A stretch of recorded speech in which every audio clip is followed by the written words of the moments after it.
ραδιόφωνο του Sky. Ναι. Δεν θα ρωτήσω, γιατί κοροϊδεύετε την κυβέρνηση? Νομίζω τόσο πολύ υποτιμάτε την νοημοσύνη αυτού του λαού.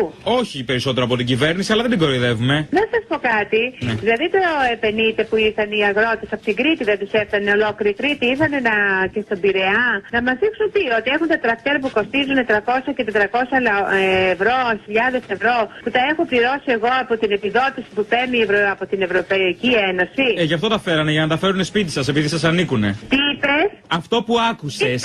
Αυτό που άκουσες και άσε το υφάκι σε μένα. Τρίχα θα σε πιάσω. Άντε.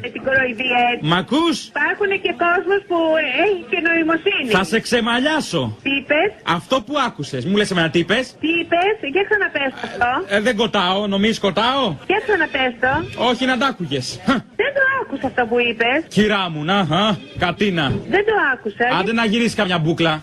Για που ξαναπες αυτό που άκουσες. Και τι θα γίνει, να το λέω μπούκλα.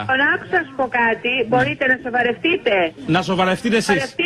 Άλλη όρεξη δεν είχαμε. Άντε για. Δεν μιλάτε καθόλου σοβαρά και καθόλου όμορφα. Μην το ξαναπείτε αυτό. Μην το ξαναπείτε αυτό. Ναι. Σε παρακαλώ, μπορείς να με συνδέσεις με τον προϊστάμενο του Sky του ραδιοφώνου. Εσύ που είχες πάρει και πριν είσαι? Σε παρακαλώ, μπορείς. Και τώρα ζητάς τον προϊστάμενο, τι να μου κάνεις, θα μου τις βρέξει? Έχετε κάποια. Όχι, θα μου πεις εμένα, εγώ είμαι προϊστάμενος. Θα μου πεις και να μην μου ξαναπείς εμένα ότι θα με ξαμαλιάσεις. Αυτά να τα πεις. Να σου πήγε.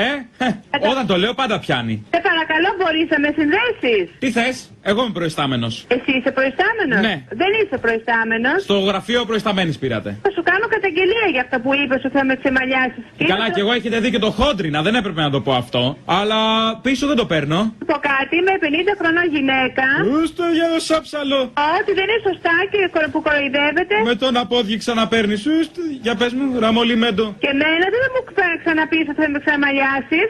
Μάλλον τα έχεις λίγα, γι' αυτό βέβαια στην ηλικία σου έχουν αραιώσει. Τέλος πάντων, χρυσό μου, τι θες τώρα? 2 άτομα που σ' άκουσαν γι' αυτό. 2 άτομα έχεις μάρτυρες?